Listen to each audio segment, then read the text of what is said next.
Hi, I'm Dr. Jamil Sayed, and on this podcast, we're going to talk about some deep stuff. I'm here to tell you that you're amazing, and often, the only person who can't see that is you. No matter who you are, what you do, or where you're from, there's greatness in you. Let's talk about it. Hey everyone, Dr. Jamil Sayed here, and welcome to the Transformation Starts Today podcast, where I interview leaders, champions, and high performers from all walks of life as they share their story, the lessons they've learned along the way, and empowering perspectives to help you create an extraordinary life without regret, starting today. Today we have with us Etienne Peirsman. Etienne is a highly inspirational and respected teacher in the field of CranioSacral therapy, an author and the founder of Peirsman Cranio, as well as the CranioSacral Therapy Academy in Holland, where he originated the CranioSacral Professional Organization and is an honorary member of the Dutch CranioSacral Practitioner Society. After a staph infection left him with nearly 20% kidney function, he found that preparing to die brought him the clarity of total silence. In the remarkable turn of events, he was able to heal his own body, which led him to travel to the Osho International Meditation Center, where he was first introduced to craniosacral therapy during an immersive meditation and bodywork training. Etienne travels the world with his life partner, Toshiko, teaching where he is invited to share his opportunities of radical self-transformation. Etienne, it's an honor to have you with us. Welcome to the show. All right, thank you. How are you doing today? Quite an introduction. It's going to be beautiful. I'm really excited. This is our first time meeting, and so I look forward to getting to know you alongside our audience. Okay, good. Yeah. And so for our listeners who don't yet know you, that haven't heard your story, can you please share with us who you are, what led you to do what you do today, why you do what you do today, what inspired you to get to where you are now? Well, yeah, what inspired me, getting with my nose against the wall, that staph infection that I had was due to a lifestyle that was before that. I was quite a wild person in those days, in the 60s and the 70s. It's quite a while ago, actually. And, it all led to a world of drugs and love and all kind of exploring what is out there. And at a certain point, my body couldn't keep up anymore. So that's also the staph infection was a result of all of that. Mm-hmm. And during those days, I was already introduced a few times to meditation. And in those days, the only things that were available was biodynamic work, bioenergetics, it was called, primal scream, all that primitive emotional release. So meditation was also part of it. So I knew already a little bit about all of that. And then, of course, came the staph infection, which, as you just read, one part of my body, my kidney was on one side, almost 70% dead material, and the other kidney close to 90. So yeah, you can't live with that. So for me, that's a death sentence. And that means total panic, really, total panic. So yeah, what else can you do when that panic is there? Basically nothing.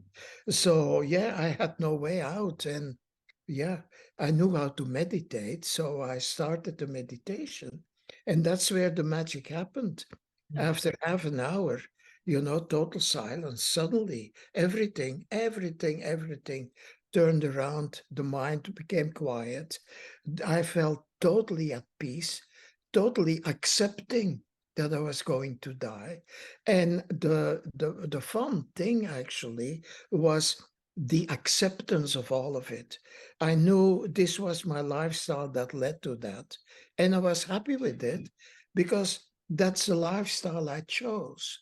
There was no doubt anymore. So, all right, there I am, accepting that and feeling fine about it. And all right, there's a whole story about dying. But then at a certain moment, after I came back basically from a very close to death experience, I still had a body that needed to be healed. Those kidneys, they were non-functional. My heart valves, were also not working. So the body was severely, severely damaged. What was happening was I was totally quiet. There was no panic, nothing, just a happiness with watching what was happening. And that's when I went into the woods with a friend of mine. I went out of the hospital, went to the woods because they were giving me so much medication. I knew, that this is certainly going to kill me. Those it was a handful of medication every day just to keep everything going. So I thought, all right, I'm not gonna, it was so painful that. So I went into the woods and I stayed 4 days alone in a forest, couldn't move almost. At night, I found a spot to sleep in amongst the trees. And at night, I couldn't stay in the body. I just felt that I needed to be on the earth. My body needed the earth. And every night I left the body, watching what was happening. And animals came to sniff to see what was around, foxes and snakes and a boar with 20 little ones. And what I could see from that distance was the respect they had for what was happening to the body. And in the day when the sun came up, luckily it was in the summer, when the sun came up, the heat of the sun allowed me to go back in the body. And I sat in the whole day. I wouldn't even call it meditation. There was just nothing happening in the mind. It was just clarity. So 4 days, and I felt after the 4th day, I'm fine. So I went back, to the city, back to the hospital. A few days later, they checked my kidneys, my heart, and everything was fine. Everything was basically what it was before. That's kind of, you could say, a miracle. But, it was such an amazing experience. And of course, that silence stayed. It was that space of total acceptance, of total neutrality with life. And I felt so alive, actually. But it took me about a year for my body to gain the strength again. And that's when I went to Pune to meet Osho. I met him 20 years before. I became a sannyasin 20 years before, but I never met him in person, only in dreams. So I went there and did a deep training, was kind of a massage training. And I encountered Cranio there. That was a part of it. And when I felt that what Cranio does, I knew this is what I'm going to do for the rest of my life. This was 1989, and I haven't been doing anything else since those days. Wow. And the reason that I stayed with it, because I felt with the cranial touch and with what we do with CranioSacral, it brought me the closest to the absolute silence of dying, where everything is just exposed, basically. That silence, that no mind space, going totally out of the mind into, that other mind, the cosmic mind. That connection is available, so easily available with CranioSacral, and with the way that we touch people. It's not just touching. It is we call it conscious touch. Where you connect and you wait. You don't do anything. It is, and that's difficult, not to do anything.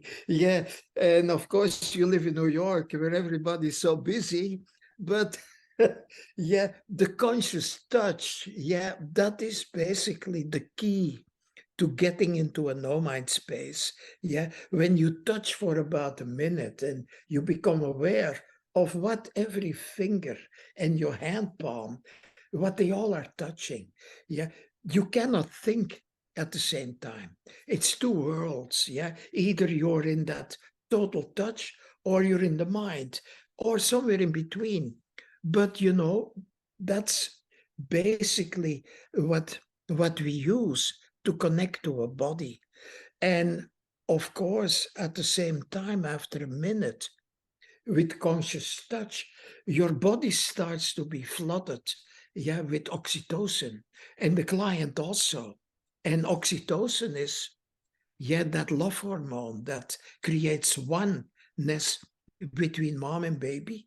Yeah, it's a oxytocin flood that they have, and we replicate that with our cranial conscious touch.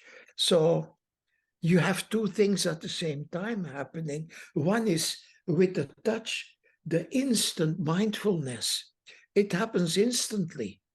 And then secondly, with the oxytocin flooding, yeah, it becomes very, very hard to get back in the mind. You go into that no mind space, that same space basically that created the body. And by the way, that is so easy. It is so easy because, yeah, I'm on a roll now. So it is so easy because every night we go in that space. Yeah, when you go into deep sleep, your mind stops. You're in that no mind healing space because there is nothing to be aware of, but the body is totally at work healing itself. So that's the same space that we go into with our cranial work. And the nice thing is, everybody that you touch knows that space because we spend so much time there. So, yeah, it's very easy. It's maybe the easiest therapy in the world. Yeah, to just touch and do nothing. Yeah. One thing that, well, first of all, thank you for sharing your story, especially your healing journey. Something about that I want to speak to, a theme that I've noticed that is prevalent in your story, as well as so many people that I've met and or learned from who've had a prognosis that was fatal, and Yeah, that they recovered, outside of what the medical paradigm told them would happen, they completely recovered.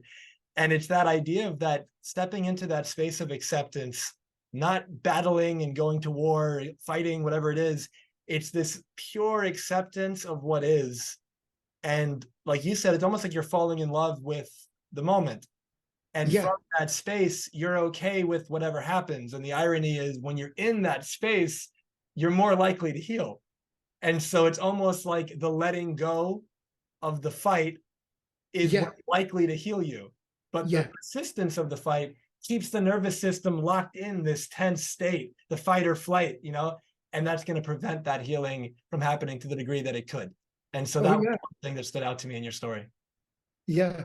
The point is you have no choice. Yeah. You have to let go. Yeah. The body is busy letting go, and the mind just has to follow, and you notice then panic doesn't work. Yeah. Nothing works anymore. So, right, there is only one choice. And also, what I noticed at that point, you don't have any energy anymore to fight. Yeah. One. And yeah, I'm sorry. Go ahead. yeah, when I was at that spot, of course, you get all these emotions. Yeah, what can I do? But your body knows it's too late. All the things you think, all the emotions, it's too late. You can't do anything anymore.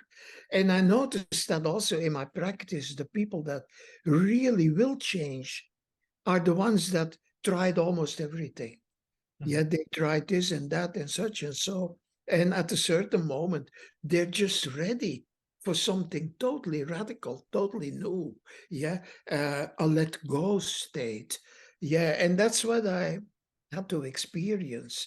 Yeah, Yeah. before I could heal the body. Then there was no way out. The mind couldn't help me anymore. Yeah, I had to let go of that. And luckily, that, yeah, I was, you could say, destined, yeah, to share this experience. Yeah, so I didn't die because, yeah, there was still something in the body, I guess, that was valuable enough to stay alive.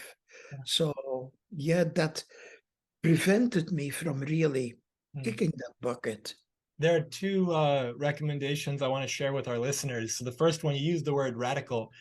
There's a book called Radical Remission. And for anyone who's interested, this is particularly, I believe, about cancer, but it could be about anything. The author went around the world and found all of these patients who were diagnosed with something that they were told there was no cure and this was what it was going to be, and they were going to die in a short period of time. And these people had a full remission and cure despite the doctors having no idea like how that happened. And she Yeah. found out what's all the things that they did. And so first, that's something people might want to read. Second book is a book called Loving What Is by a woman named Byron Katie. And it's very much in alignment with what you're talking about, this state of acceptance, this pure acceptance for the moment as it is. It reminds me of, I believe it was Lance Armstrong, but I've heard this from several people who've survived cancer. They'll say something to the degree of cancer was the best thing that ever happened to me.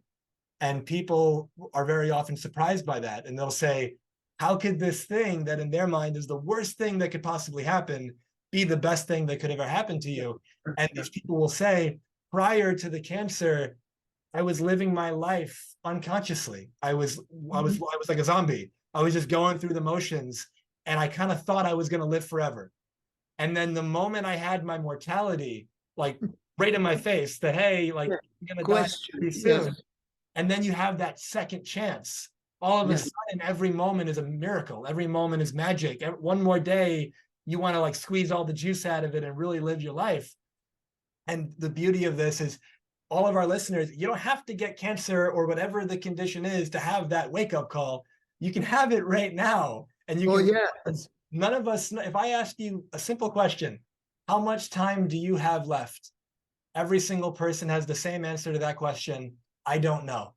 And because you don't know, what if you start living as if this could be the last day? What if you live as if that hug, that intimacy, that meal that you're about to eat, if this was the last time you were going to get to experience that, you would bring a level of attention and presence and energy and love to that person or that experience more than you probably typically do. And if you just lived every day like that, I remember hearing one of my mentors, Dr. Wayne Dyer, um, every morning when he wakes up, the first words out of his mouth, it's a prayer to God, to the universe. He just says, thank you. It's that I woke up. There's a lot of people that didn't wake up today. And so just coming from that space, you don't have to wait for something, quote unquote, bad to happen. You can step into that space of gratitude, of abundance, of a perspective shift right now through this conversation that Etienne right now and I are having. And so one thing before we keep going, just because I'd love to give some clarification for our listeners, can you please define what is craniosacral therapy? Well, yeah. That's not easy, but it is. What we do is we know a little bit, not everything, but we know a little bit how the body is formed, how the nerve system forms itself, how the brain forms, how the spinal cord forms. And there is a few things that we work with in craniosacral. First of all, the most important thing is we give space to the brain. We know the skull has different bones. And when we touch these different bones, these different parts of the skull, the way that we touch, I described it a little bit, conscious touch, which means, for instance, the frontal bone, we just touch it.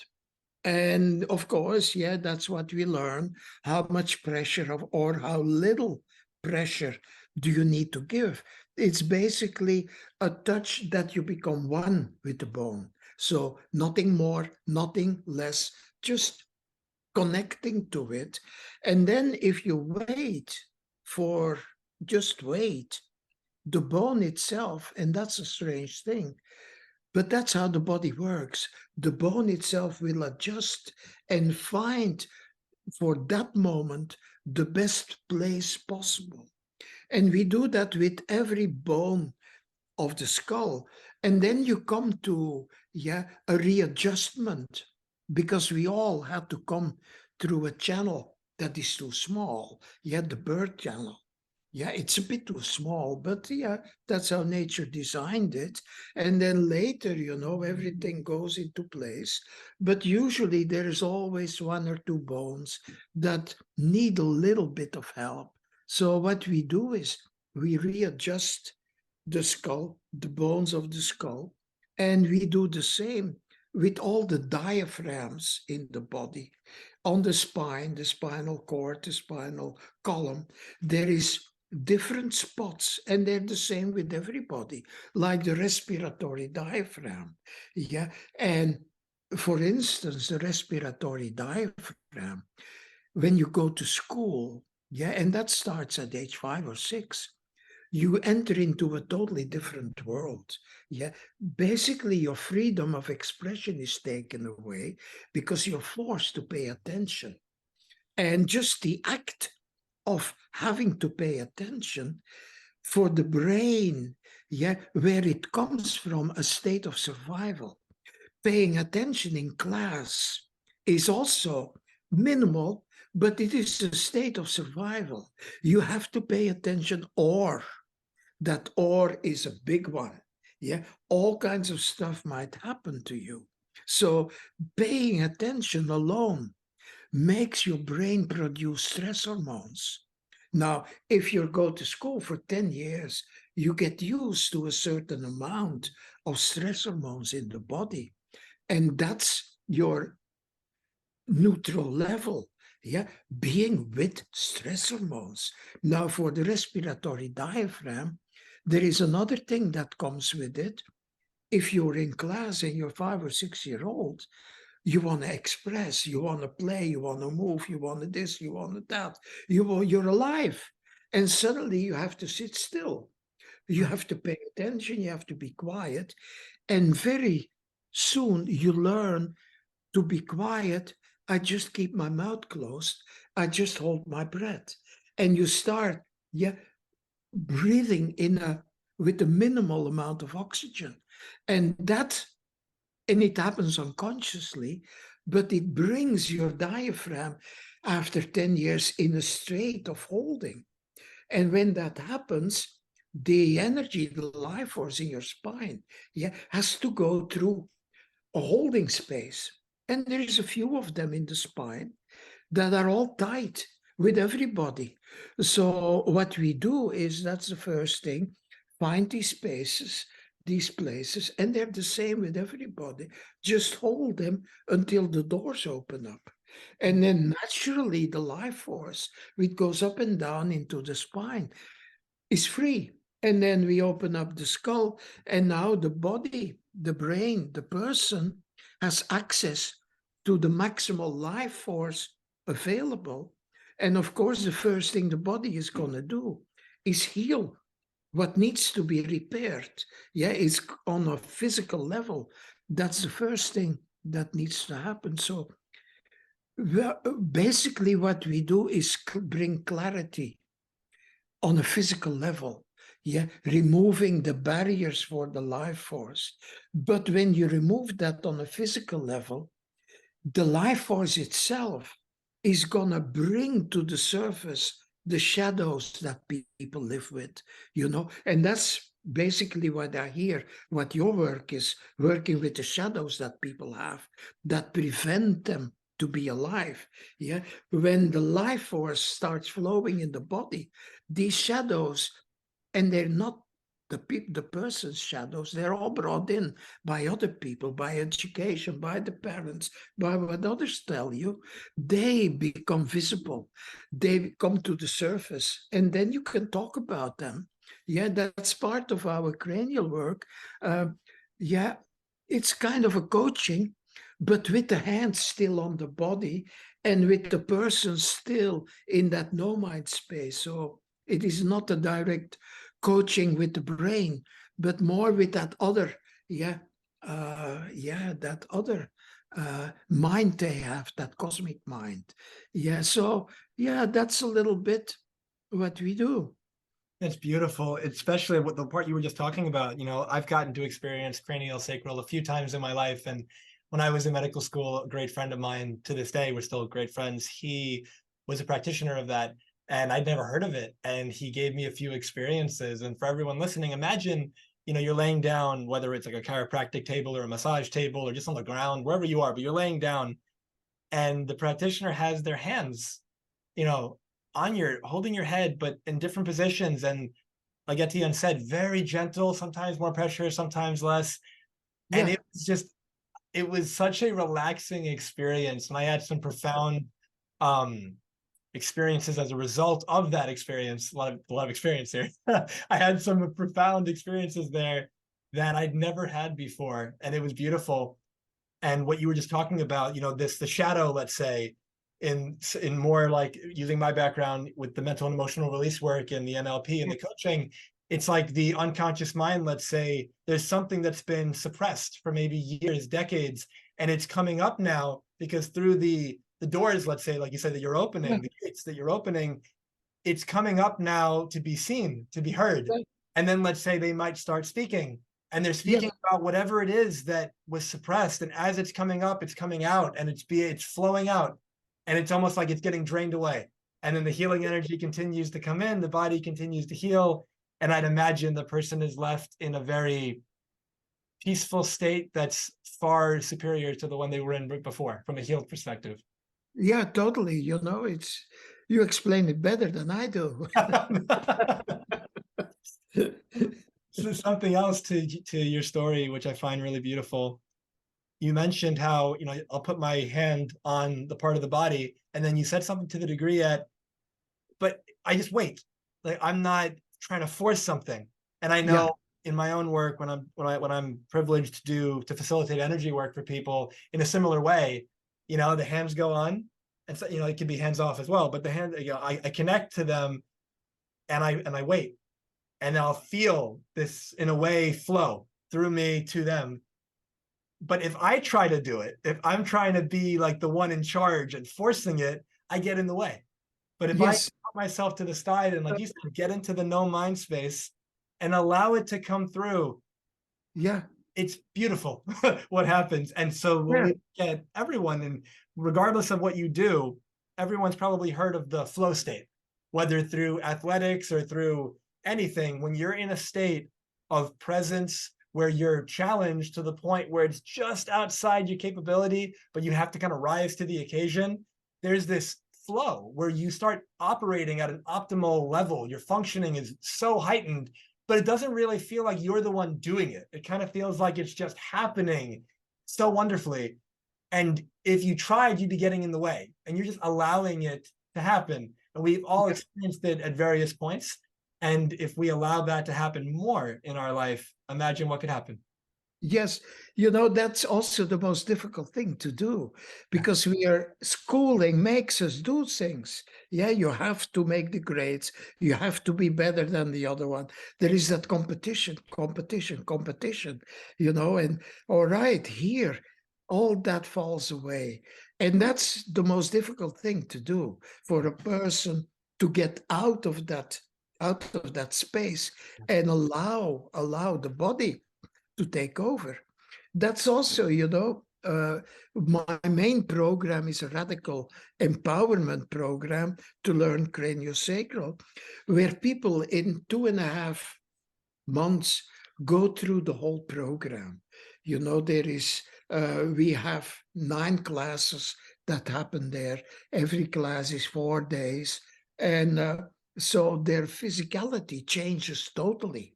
Yeah. Mm. Their body opens up. We talk to the heart, which is, well, yeah, I can talk about that. Talk to the heart. If I ask a person, how are you feeling? How is your heart feeling? You can see, immediately their eyes go to that corner or to that corner. Their mind is going to answer the question. Now, when they're on the table, and the heart is the very first organ in the body that starts functioning. Yeah. The brain will be the first one to be created, but the heart is the very first one that starts with its function. And that's 18 days after conception. The heart is already beating. So the heart knows everything. It has gone through whole life, experiencing, feeling everything that happens to you. And in the beginning, of course, that heart of ours is so small, so vulnerable, it needs to be protected. And luckily, it has that pericardium, that heart protector. It has its own meridian. And New Yorkers know that meridian very well. It's connected to this finger. So it's a stay away. Leave me alone. But that's the heart protector. And it allows yes, it allows. I know you know those figures very well. For anyone who's just listening and not with us on video, it's the middle finger. That's great. So that heart protector, needs to work so hard for the heart to become an adult heart. And then at the moment that you become an adult, most people are unable and not realizing, but there is something in their ability to give love that is not available, or to receive. They want to receive, but they can't. Everywhere they go, something in them prevents them from receiving or giving. So for us, that's the first. All the preparations is a few classes in silence, the silent work. And then, here is the class where we start to talk with the client when they're in that space.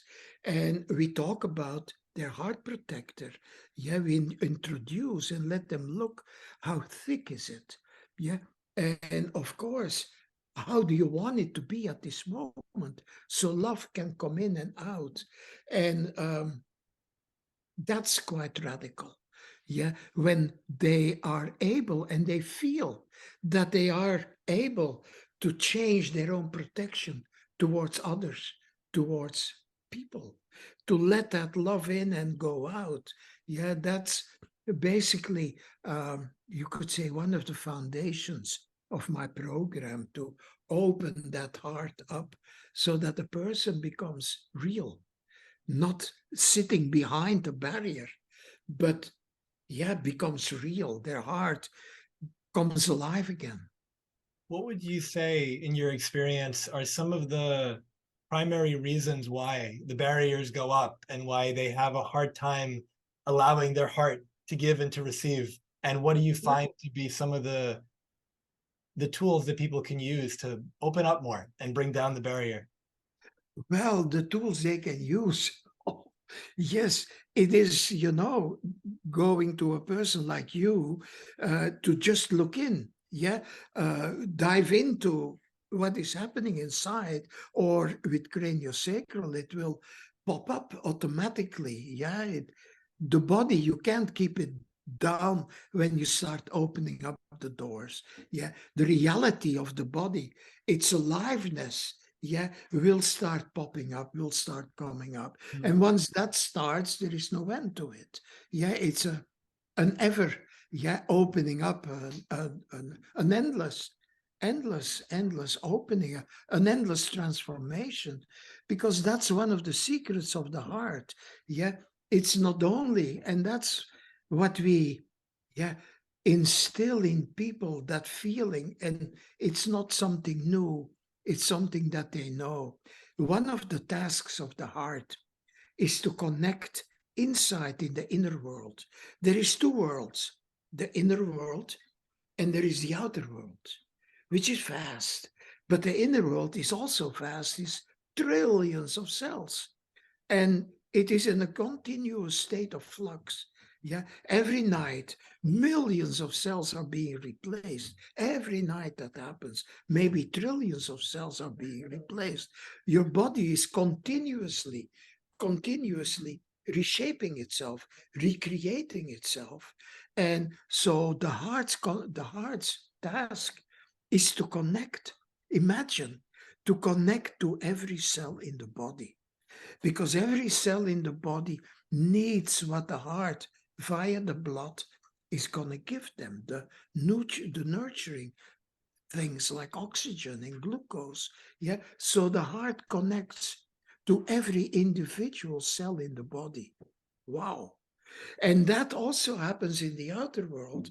Wherever you look, your heart can connect, if it chooses to insects, to people, to animals, to mountains, to the sky, to stars, to the sun, to the moon. It can connect also to all and everything that's out there. Yeah. So, all right. Besides that, the heart is responsible to stay connected with everything. And if you can't connect, you're not alive, basically. You're not who you're supposed to be or who you really are. Yeah, you are born with that openness. But then, once the heart starts opening up, there is that other thing that the heart is responsible for, which is transformation. In Chinese medicine, there is this triple heater meridian.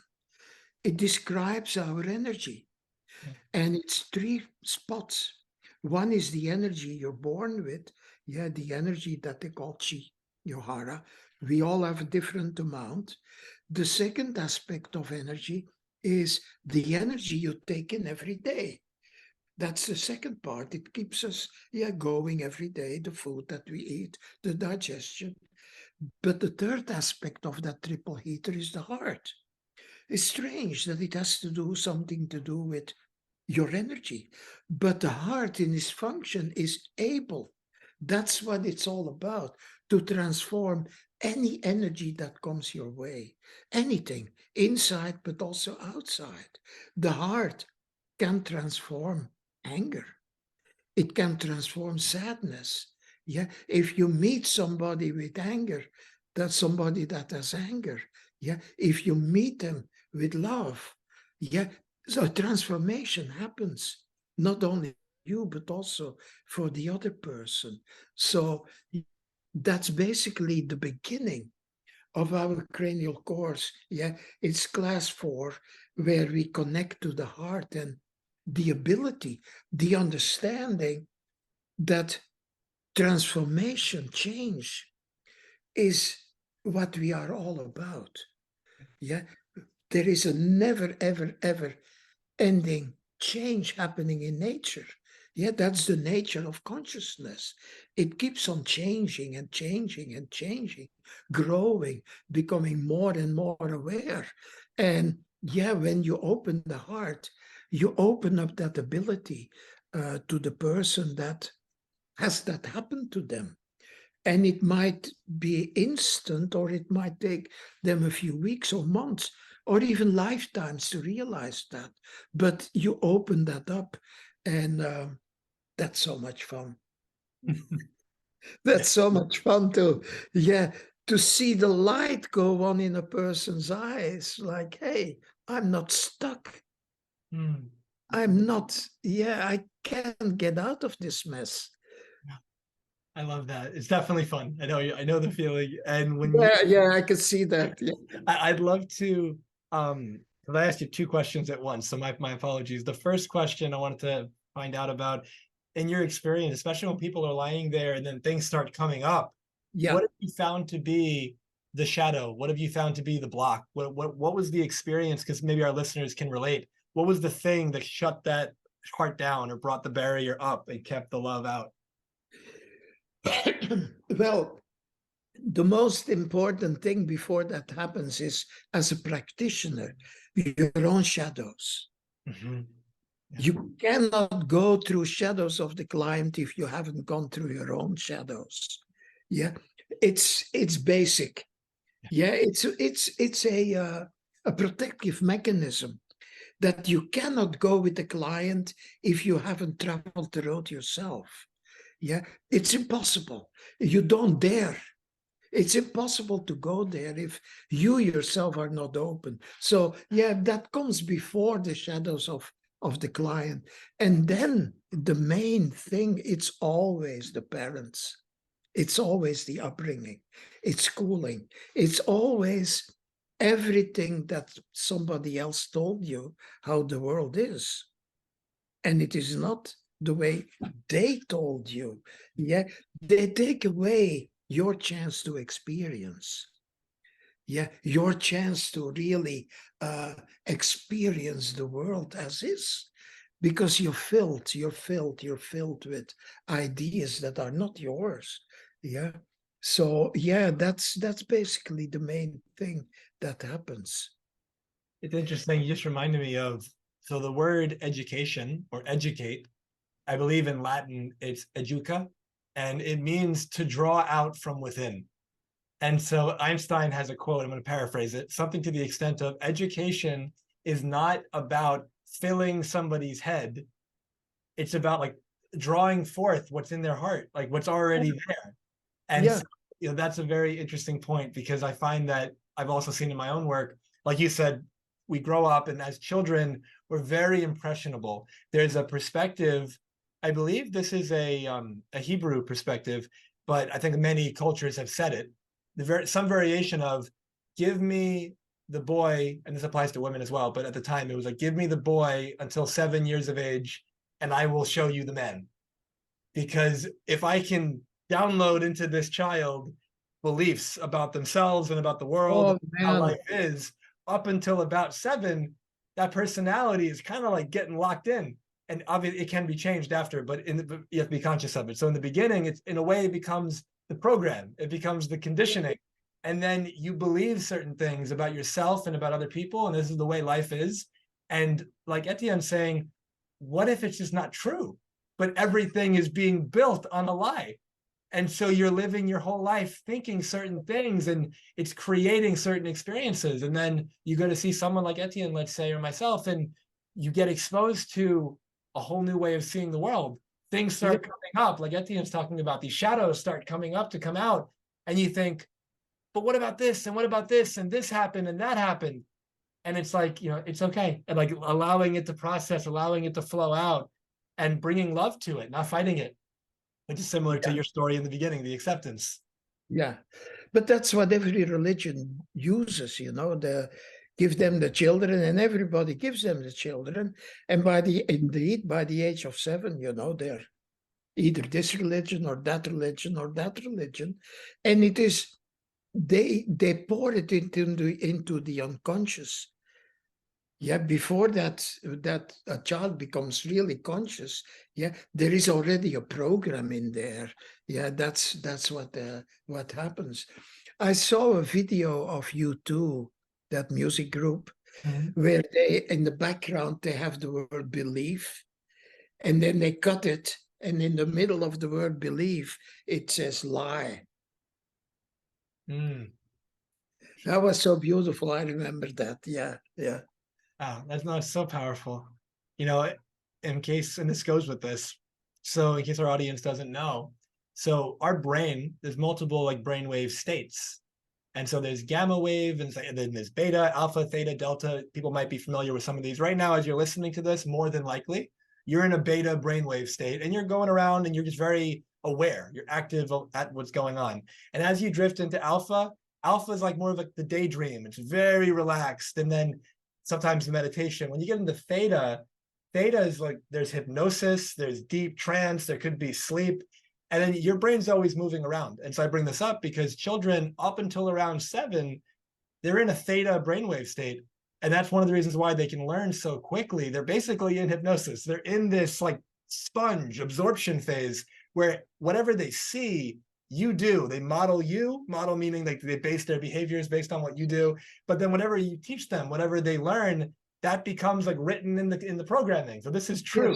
Yes. They're in dream time. That's where they are. Yeah. And when I teach, there is 2 states. There is the fast state, like we were talking a minute ago, and that needs to happen. The brain needs that information so that it can rest assured, I understand. And then they go on the table. And I'm using now that other voice, that comes from that no mind space. So when people are on the table and the voice slows down, their brain, their mind has to slow down also. And it can't. So it's going to turn off. Yeah. And then you get back in that dream time where the body hears different aspects. It basically hears the vibration, not the words.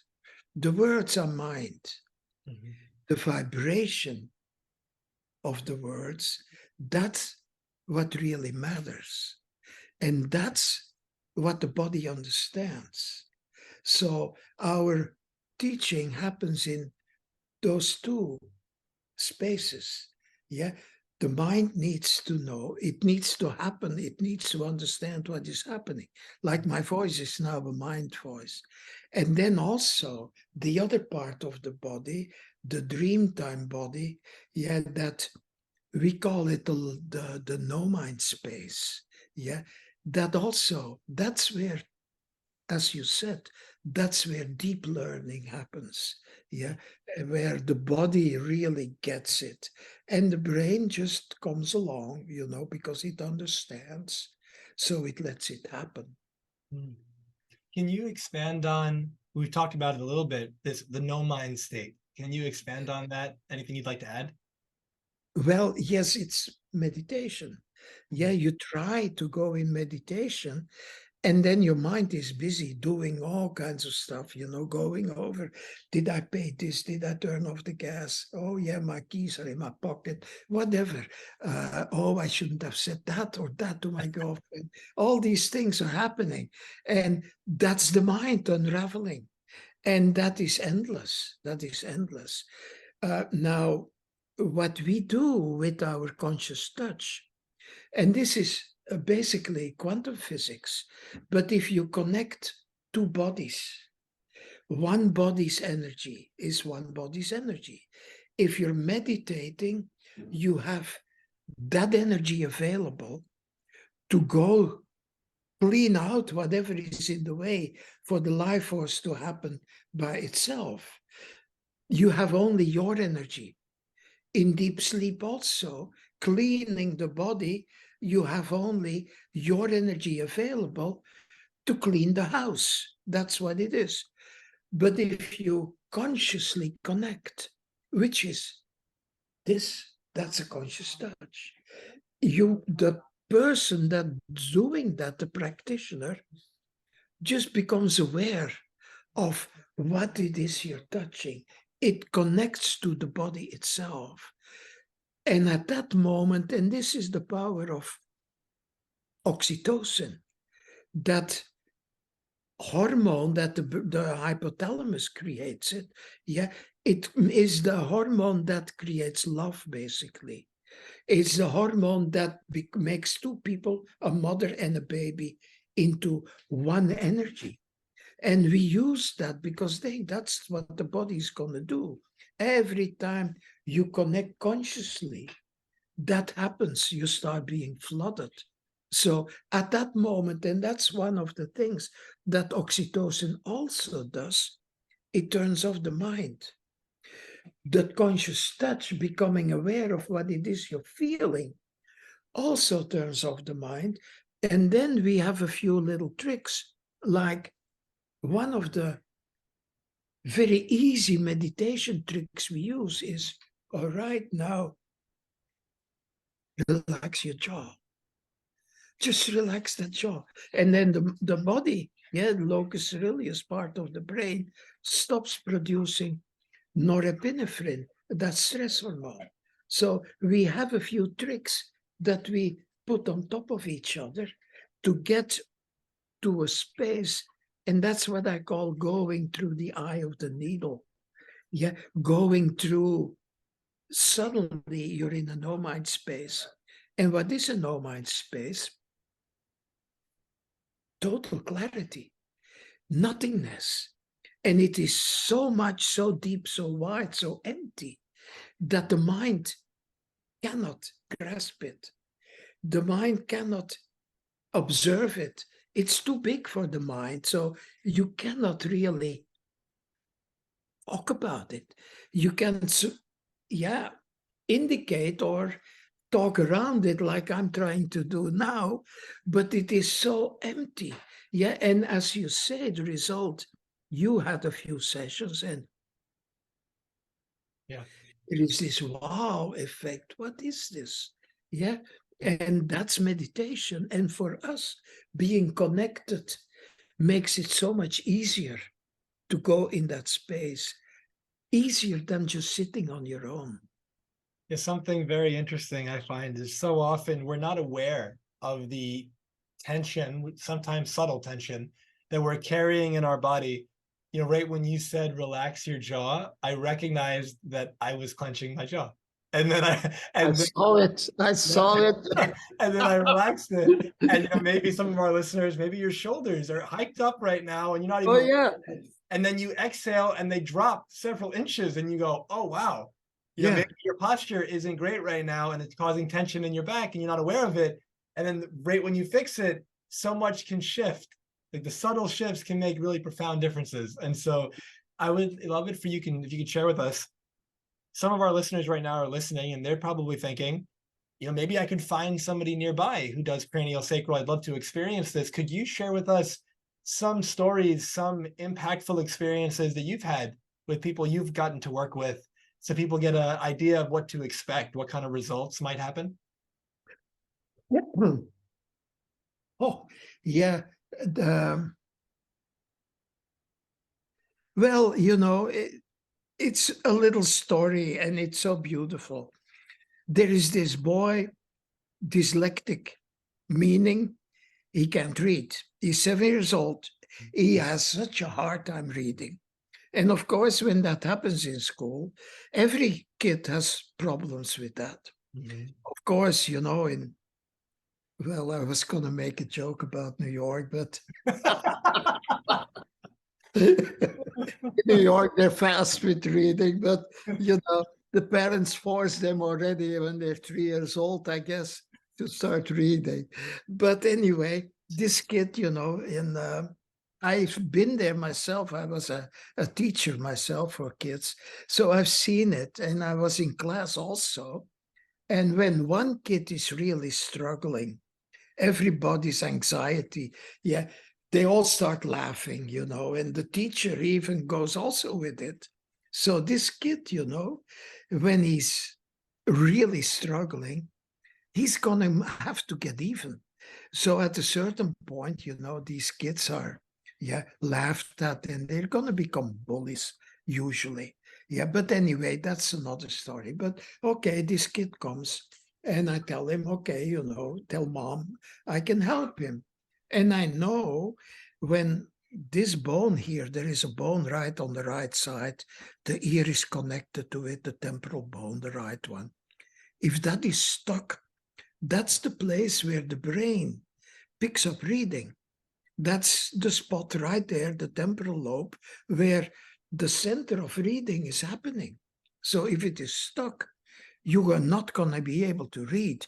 A brain has a subtle motion.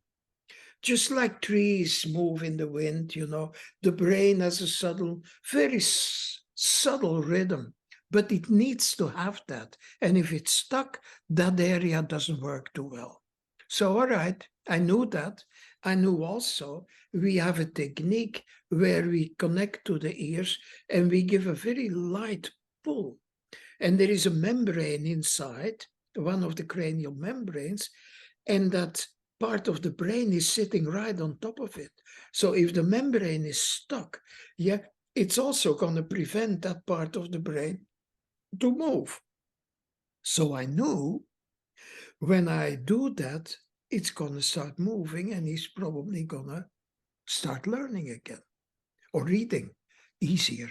So he comes to me and on the way to my treatment room, there was like a 10-yard walk. I asked him, what is that dyslexia? So he comes for his dyslexia, and I ask him, what is it? He looks at me like I'm a moron, like this guy. But it gave him a chance to express what it does to him in class. So I said, oh, okay. So I put him on my table and I said, where do you do that reading? Again, a stupid question. In my head, of course, so he started to feel a little better about himself at that point. I could see it, like I'm the moron, not him. Yeah, that idea. So I said, to save face, I knew that. I was just checking. So, all right, and I start with holding his head. I said, well, let's go look in your head, to the place where you're reading. So I put my hand on his heart and I asked him, you know what blood is? Of course, a 7-year-old knows that. You know what blood cells are? Of course, he knew. And now I say, all right, become a bunch of stems of blood cells. Yeah, of course, that's imagination. And of course, immediately I could see, his imagination. He became a bunch of stem cells. I said, all right, now let's go look inside in your brain. And I said, all right, but first we need oxygen. So my hand are on his heart. I said, let's go to the lungs, get some oxygen. He starts breathing. All right, now back to the heart. Now let's bring the oxygen to your brain. So he's totally with me at this point, because, hey, he's traveling in his body. And there is 2 big arteries that go. I said, do you want to take this one or this one? He had to think, all right, let's take both. All right, we go in his brain and we go to a certain spot in the brain where these arteries come. And it's a circle, like a traffic circle. Yeah. And it's a reality, that circle. So I tell him, all right there between my fingers is that traffic circle. Let's look around there. How is the circle? Can you walk everywhere? Yeah. Can you go everywhere? And damn, on the right side, the place where the artery starts that goes to the place where he reads, the road was blocked. I said, I can't go there very well. The road is a little bit, it needs fixing. I said, all right, let's fix it. Now, one of the things that happens with Cranio, in the blood, there are immune cells, there are stem cells, and they follow the vibration of, in this case, my hands, but also my voice. Yeah, that's one of the things that you learn with Cranio, to have a certain connection with the body. So I could feel immediately that they already heard what was needed and paid attention to what's needed. So I said, yeah, I think they started already. Are they there already? And yes, they're there. I said, well, tell them to start fixing the road. They don't want to. He shut up for a few seconds and then he said, they don't want to. I said, why not? And now comes the imagination. A few weeks before, at his house where he lived, the road was broken up. And all these guys came to fix the road with their yellow machines, these Caterpillar, whatever they're called. And all the workers, they stood on the side of the road, not doing anything, until they brought a big container for them to read their paper, to eat, to make coffee, to go to the toilet. They waited for the container. So his guys also needed a container. So, all right, put the container. Oops, the container there. And immediately they started working. And this is the beauty of stem cells. It takes them just a few minutes. We think it's going to take hours. But these cells, the immune cells, they only live a few weeks. So for them, a second is what for us is a month. Yet they are in a different time zone. Yeah. So within a few minutes, it was fixed. So, all right, I say, now let's go to the place, and I don't know what that artery is called. Yeah, I even don't care. Yeah, I just said, let's take the right road to go to the place where you read. All right, we go there. And I have no clue how a brain reads. No clue whatsoever. I don't think anybody knows yet the details about it. So I said, okay, do you have enough people to read for you? Yeah. Do they have a desk? Yeah, they do. Do they have a light? Can they see enough? Yes, they do. Why can't they read? Well, another stupid question. They need a book. Oh, I forgot to mention the book. So, all right, give them a book. Now everybody has a book, a desk, a lamp, a chair to sit, enough people. So why can't they read? Well, they're all on top of each other. There is no real space. And that's again, that tension I was talking about. I said, oh, I have a trick. So I grab his ears. I could have started with that. Yeah. But now he went through a whole thing, fixing and looking. And, and I pull his ears and it was so tight, so tight. So I said, can you feel that elastic between your ears? Yeah. I said, whose elastic is it? Mine. Suddenly it dawned on him. I said, all right, tell it to relax. And he told it and it started to relax. And at one point it really opened up. So I said, all right, go home. Come back in a week. A week later, he came back with his mom with a smile from ear to ear. Yeah. So it's not exactly what people might expect, but it's such a beautiful example. Yeah. What people might expect is an instant feeling of relaxation. Yeah. And that's basically the main thing. And if they will also start connecting with the feeling inside, that it's like they connect to their true being. Through their soul. That's basically what we can do with Cranio. That no mind space, that's the space of the soul. Yeah, there is a soul inside of everybody. The body will disappear at a certain point, but that soul, that's eternal. And that's where we can connect with.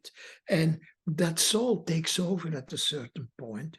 They feel that they have come home.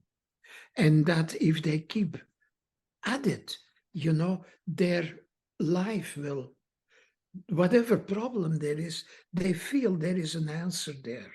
That's the main thing that will happen. That the feeling of, they're not alone.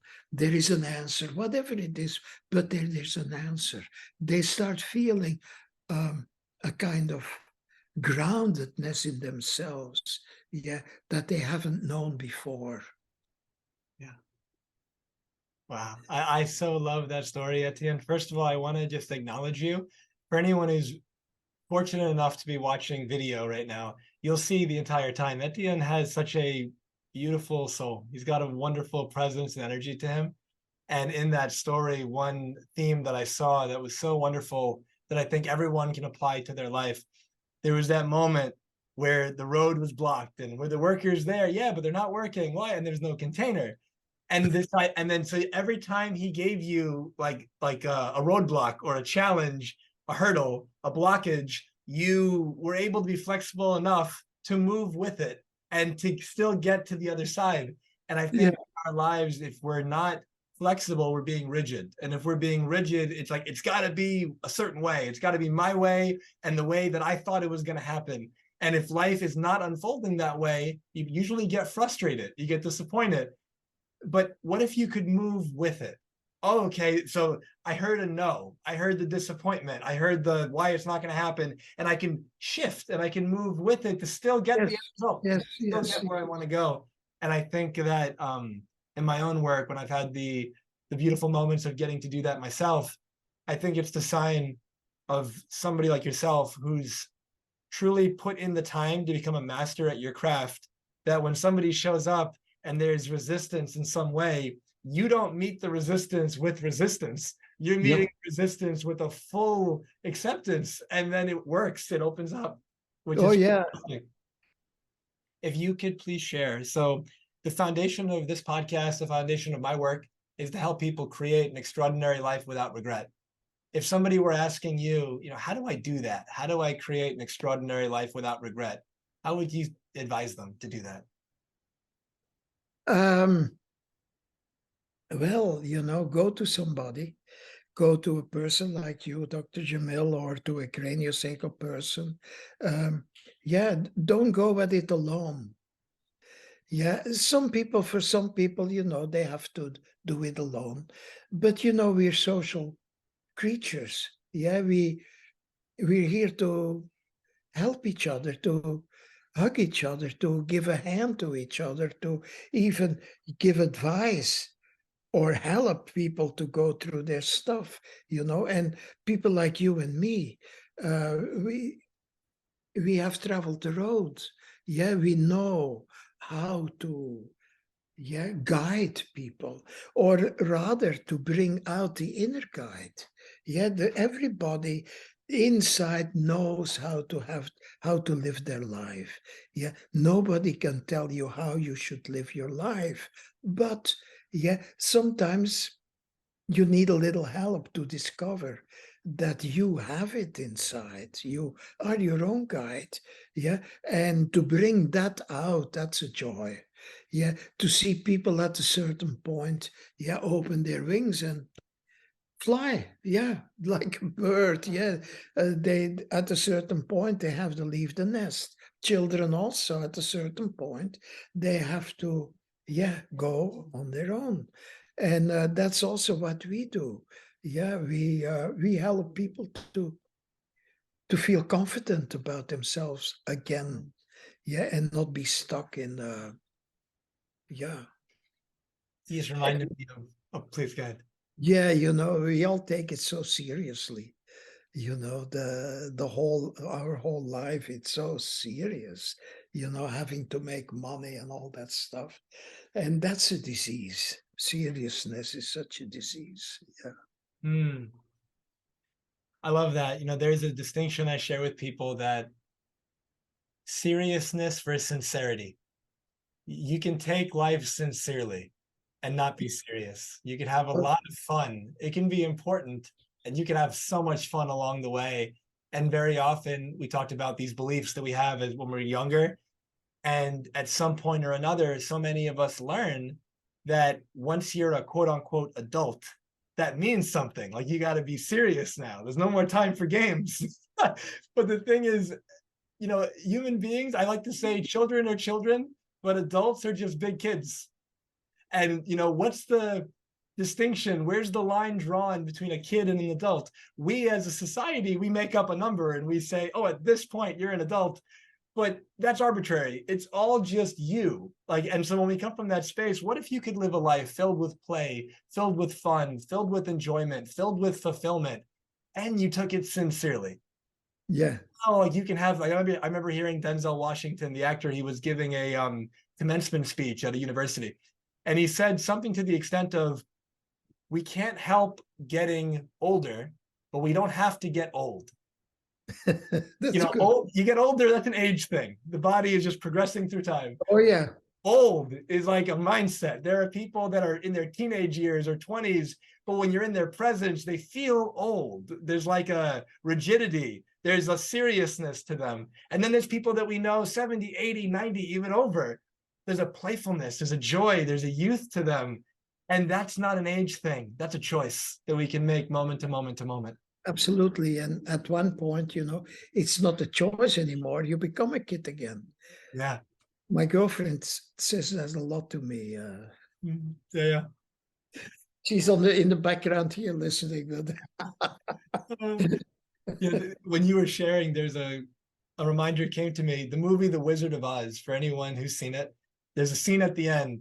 Dorothy, the main character, if you haven't seen it, she's just gone through this whole journey, a lot of challenges and hardships and scary moments, and she finally gets to the end of the movie now. and she's wearing these ruby slippers the whole time. And then there's the good witch. And she goes, I want to go home. And the good witch tells her, oh, just click your heels 3 times and say, there's no place like home, and you'll go back home. And she goes, really? Like, I could have done it all along?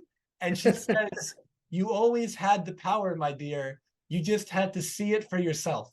Yes, so totally right. And it reminds me of what you were just saying. Yeah, so Working totally with our right. clients, it's like Yeah. we're bringing them back home to themselves. We're helping them Yes. connect to the power that they already have. Yes, and that's the best description of what craniosacral is actually. Yeah, bringing people back, connect them to their own home, to their own being. Yeah. Beautiful. Yeah. So Etienne, if our conversation today was your last opportunity for our listeners to hear from you, if this was what you were going to leave them with, what would you want to make sure they know? Find it out yourself. Yes, that's the beauty of it. Find your own way. That's the only way possible. Yeah, and stick with that. I did it my way. I'm not the only one. Yeah. There is no other way, There is helpers on the road like me and Dr. Jamil and so many others, but you have to, and that's the beauty, we're all individuals. We're all unique. We're all individuals, and we are all geniuses. Each and every one is a genius in their own right. You just have to bring that out. And the nice thing is, everybody knows that.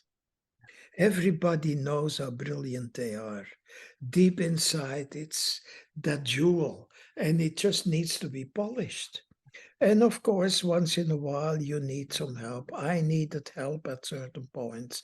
I think you also, Dr. Jamil, have a few people that you needed. And yeah, that's the beauty of it also, to be shown the way. There is so many helping hands on the road.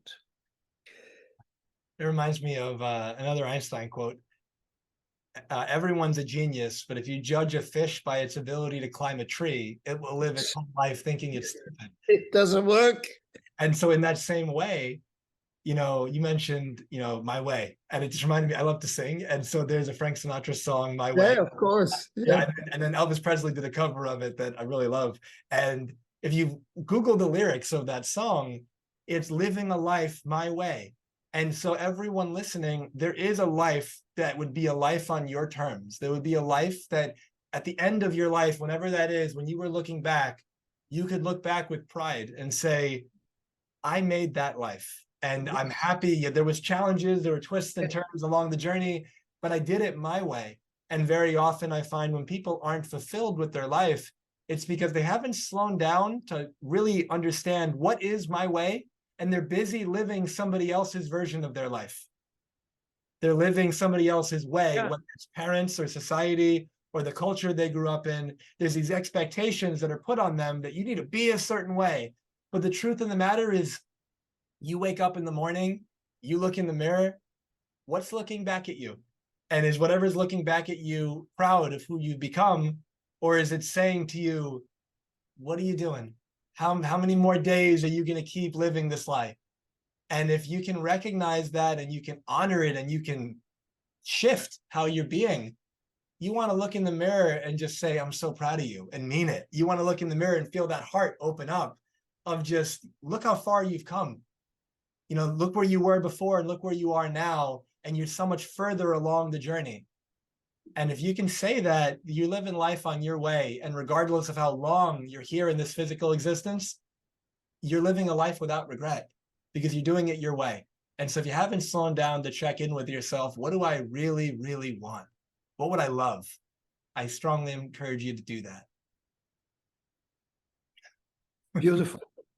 Thank you so much, man. And so what are you working on or towards now that's exciting you? Say that again. What is it you're working on or working towards currently that's exciting you? Oh, at this point, there is, I just finished my second book. We're in the process of bringing it out now. I need to review it one more time. And it's basically the aspects of what I went through. And also a new way of birthing. I'm promoting birthing without aggression. No cutting the cord, just letting nature happen. Lotus birth, we call it. Just amazing to be born this way, or being born without any interference from anybody. Yeah. That's so.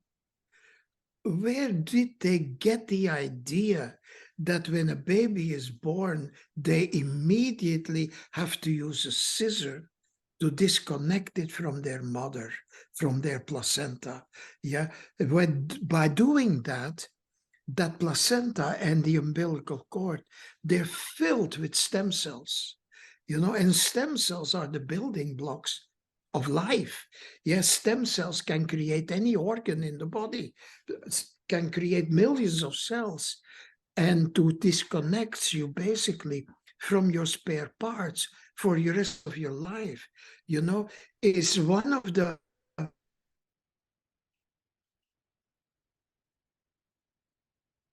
in our.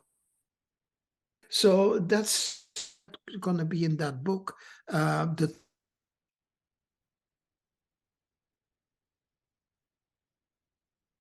sacral. It's not about sex, but what meditation techniques we use. And of course, I tell about my own life, expose my own life as much, totally. Yeah, there is no secret that I leave behind, because I want my clients, my students also, to get rid of their secrets, to be open. So that's one thing. And then what else am I doing? I'm preparing a syllabus, and that's really exciting. We're doing in Mexico and in Italy, 10-day classes, brain master classes, where students learn how to deal with the brain, not cranio, but a little deeper with the brain itself. So I'm busy creating those classes. And that's exciting. Yeah. Yeah, I love that so much. And so for our listeners who would love to work with you, who would love to take your courses, learn craniosacral from you, get involved, what's the best way for them to contact you and get Well, we have an easy website, craniorocks.com. Rocks like rock and roll. CranioRocks.com, and then they get guided into the website. Perfect. And everything's there. Everything is there. Perfect. So we also have online classes. Our basic class is online. People can, learn it online, and then regularly ask questions. We do Zoom regularly, and also a self-help Cranio program is also going to come soon online. So yeah, it's fun to create. I love that you just said that. And so before I was about to wrap up, just one more thing then. The idea that it's fun to create, and I mentioned earlier, what if you stepped into more play and fun and enjoyment and fulfillment in your life? Creation's how you do that. And so if you were to sit there and ask yourself, what would I love right now? Recognize that very likely you could create that. There's an action you could take. There's a person you could call. There's a thing you could do that could get you closer to that thing that you would love. Play with it, have fun, like go create. That's the name of the game. And so I will put the link in the show notes to Etienne's website. And for our listeners, if you've enjoyed our conversation, please share it far and wide. Please share it with at least one person who you think would benefit from it, and leave a review, whether it's Apple, Spotify, YouTube comment, wherever you're tuning into this. It goes a long way, helps the algorithm where more people find the show and they can get benefit as well. Etienne, thank you so much for your time. It was so wonderful to hear from your life experience and your wisdom. Is there anything you'd like to say before we wrap up? Yes, what I'm going to create in a few minutes is a cake. I have a recipe for a beautiful cake with pears. I love pears. My name, Peirsman. Yeah. But it's an easy cake, and that's what I'm going to create right now. I love that. Oh, wonderful. And so as we wrap up, I said earlier in the show, my life's work is to help leaders, champions, and high performers to experience more happiness, peace, and fulfillment as they create an extraordinary life without regret. I can support you with that, if you're going through any challenging moments right now and you'd like some support, or if you've got a dream, a goal that you think is 10, 20 years out, let's make it real in a year or two. Why not? And so you can book a call to have a conversation to see if it's a good fit at jamilsayed.com. And obviously you're listening to this podcast. There's so many other episodes that have had life-changing conversations for so many people. You can tune into the show.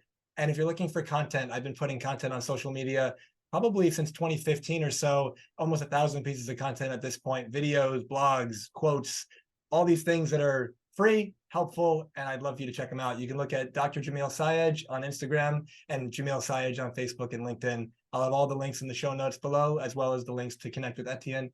And I've named this podcast Transformation Starts Today, because I found that most people's favorite day to change their life is tomorrow. And that's why they stay stuck. But you can be different. You can think about the conversation that Etienne and I had today, and you can think, what new action can I take? How can I shift my life starting right now? What could I create for myself and for those I care most about? And the rest of your life will be the best of your life. Wishing you all the best. Take care. All my love. Thank you for being with us today. If this conversation served you, it would mean a lot if you left a review and shared this with anyone who may benefit. An extraordinary life without regret is available to you now. Choose it. It's your time.